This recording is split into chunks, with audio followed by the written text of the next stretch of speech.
Pero ako'y si Norman Mangusin at si Kulaong. Pero itong dalawang Marcos na ito, wala nang ginawa kundi mambudol, kayo paniwalang paniwala, ay di kayo luko.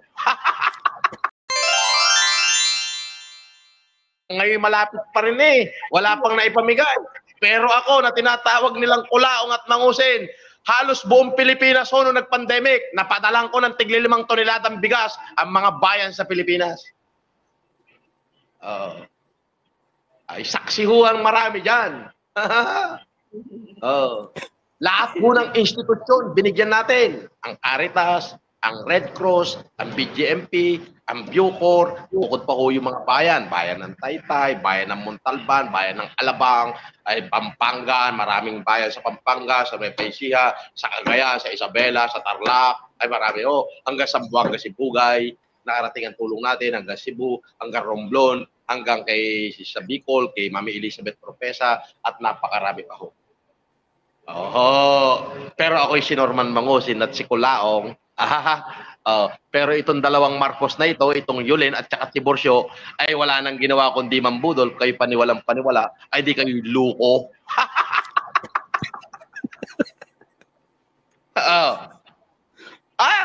Ay dito na ako kay Kulaong at kay Norman Mangusin. Ay isang truck na bigas at saka isang truck na kalabasa.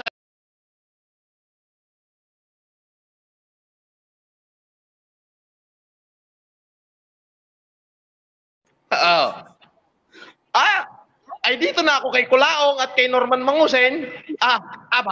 Ay isang truck na bigas at saka isang truck na kalabasa ibibigay sa bayan ko hindi ko na kailangan siya maging Marcos. Dito na ako kay Kulaong. Di ka? Pero itong Marcos na lintik ang padali, puta. Di ba ikay si Norman Mangusin? Ang nanay mo si Remy at ganito ang tatay mo? Ba? Lintik ang padali. Hanggang ngayon ang bubudol sa Japan Di ba? Yan ang sinasabi ko.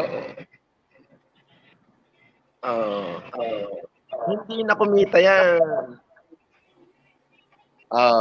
Abay, hindi naman tanga yung mga supporter. Ay, di, sa inyo yung mga channel nyo tunaw na. Ang channel ko'y panayang palipad. Di ka?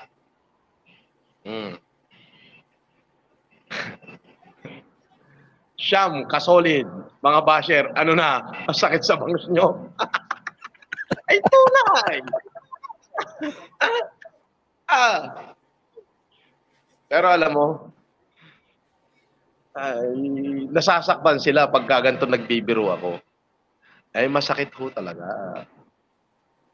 Pero dapat ho kayong maging masaya kasi kayo ho ay napatawad ko na Kung kailangan ko pa nga sabihin sa mga supporter ko na panoorin yung mga vlog nyo para magka-views kayo at nang kumita, gagawin ko. Diba? Sabi nila, ako raw ay scammer. Grabe, lintik, santamakmak na scammer daw.